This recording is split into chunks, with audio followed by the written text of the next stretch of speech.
SIR এর খসড়া তালিকা ইতিমধ্যেই প্রকাশিত হয়েছে আর এবার শুনানির পালা। আর সেই শুনানির আগে এসআইআর এর প্রয়োজনীয় নথি পেতে পাশে থাকবে পুরসভা, ডোমিসাইল সার্টিফিকেট দেবে কলকাতা পুরসভা। আর কিভাবে পাশে থাকতে চাইছে কলকাতা পুরসভা, সরাসরি অর্ণবের কাছে চলে যাব। অর্ণব,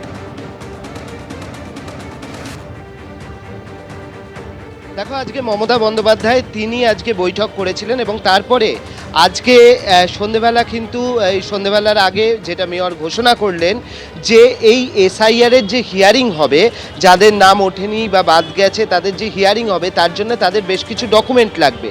সেই ডকুমেন্টের ক্ষেত্রে সাহায্য করবে কলকাতা পুরসভা। এবং আজকে কলকাতা পুরসভার মেয়র পরিষদ বৈঠক ছিল, সেই মেয়র পরিষদ বৈঠকেই এটা সিদ্ধান্ত হয়েছে কীভাবে সাহায্য করবে পুরসভা।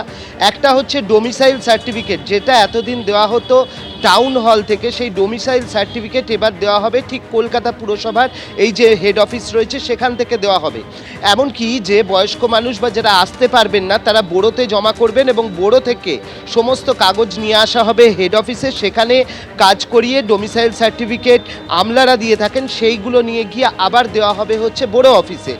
দ্বিতীয় বিষয়টা কি সিদ্ধান্ত হয়েছে যে ডেথ এবং বার্থ, যেগুলো যারা নতুন জন্মাচ্ছেন 1 বছরের মধ্যে সেগুলো আলাদা, কিন্তু যাদের পুরনো তথ্য দরকার রয়েছে সেই কারণে কলকাতা পুরসভাতেই 20টা অন্তত কাউন্টার করা হচ্ছে, যেখানে কারুর প্রয়োজন হচ্ছে তার বাবার মৃত্যুর শংসাপত্র, কারুর দরকার হচ্ছে যে জন্মের শংসাপত্র। এই শংসাপত্রগুলো যারা পুরনো রয়েছেন তাদের ক্ষেত্রেও কলকাতা পুরসভা সহায়তা করবে, এমনটা মেয়র ফিরহাদ হাকিম জানাচ্ছেন। এবং তার যেটা স্পষ্ট বক্তব্য যে এসআইআর এর ক্ষেত্রে যে ডকুমেন্টগুলো লাগবে তাতে সাধারণ মানুষ যাতে হয়রানির শিকার না হয় সেই কারণেই কলকাতা পুরসভা এই সিদ্ধান্ত নিয়েছে এবং আগামী 2-3 দিনের মধ্যেই এই পরিষেবা কিন্তু চালু হয়ে যাবে। ধন্যবাদ অর্ণব।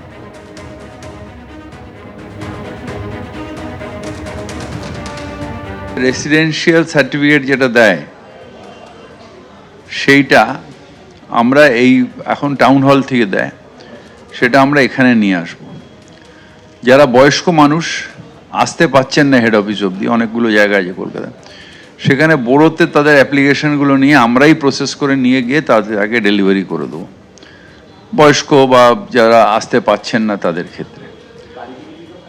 বাড়ি থেকে না, বোরো অফিস থেকে, যে আমাদের সব বড়োতেই তো বাংলার সহায়তা কেন্দ্র আছে, ওখান থেকে আমরা এখানে ওরা পাঠিয়ে দেবে, আমরা করে নিয়ে আবার তাদের কাছে পাঠিয়ে দেবো। এবং বার্থ এবং ডেথ সার্টিফিকেটের যে ভিড়টা হচ্ছে সেটার ক্ষেত্রেও আমরা বোরোতে সার্ভিসটাকে চালু রাখবো।